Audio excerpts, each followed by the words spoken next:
तुमच्याकडे अशा काही गोष्टी वारंवार घडत आहेत. घरात कारण नसताना अशांतता, सतत अडचण किंवा मनाला विचित्र बेचैनी जाणवते का? तर हा व्हिडिओ शेवटपर्यंत नक्की ऐका. कारण आज आपण जाणून घेणार आहोत बाळूमामांच्या मुक्तीच्या संदर्भात मानले जाणारे 7 संकेत. या 7 संकेताकडे दुर्लक्ष करू नका.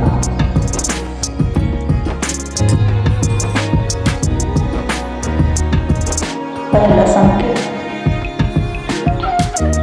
घरात देवाचे नाव घेण्याची अचानक इच्छा होते. कधी कधी मन आपोआप देवाच्या नामस्मरणात वळते.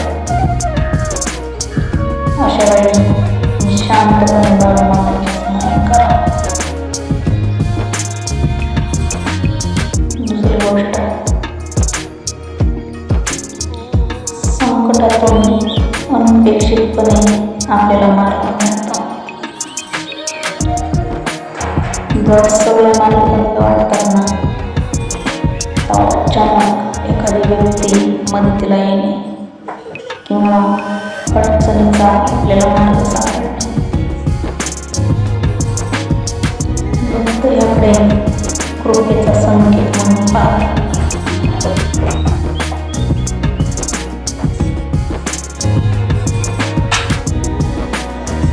तिसरा संकेत, मनात सारखे बाळूमामांचे स्मरण होते. काम करताना किंवा प्रवासात झोपण्यापूर्वी वारंवार त्यांचे नाव आठवते. ही श्रद्धेची सुंदर भावना आहे.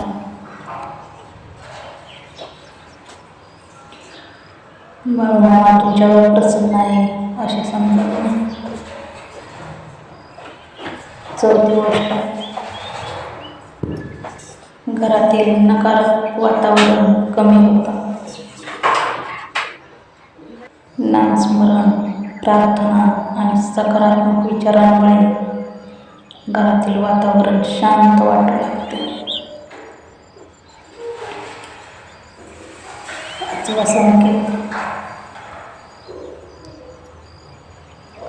कठीण प्रसंगी मनाला धीर मिळतो. परिस्थिती कठीण नसली तरी मनात सगळं ठीक होईल असा विश्वास निर्माण होतो. ही श्रद्धेची मोठी ताकद आहे. 6वा संकेत,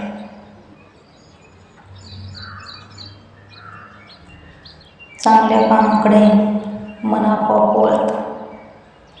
गरजूला मदत करावी, अन्नदान करावे, कुणाचे मन दुखवू नये असे वाटू लागणे, हा भक्तीचा सकारात्मक परिणाम मानता येतो. शेवटचा 7वा संदेश, बाळूमामांचे दर्शन किंवा नामस्मरण ऐकून मन शांत होते. एखादे भजन, फोटो किंवा नामस्मरण ऐकताना मनाला समाधान मिळतं. तर त्या श्रद्धेला तुम्ही मनापासून जपा.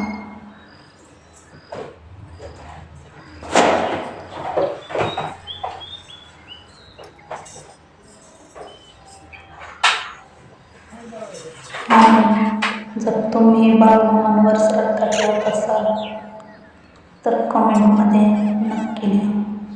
बाळूमामा माझ्या पाठीशी आहेत. आणि हा व्हिडिओ बाळूमामांच्या एका भक्तापर्यंत नक्की पोहोचवा.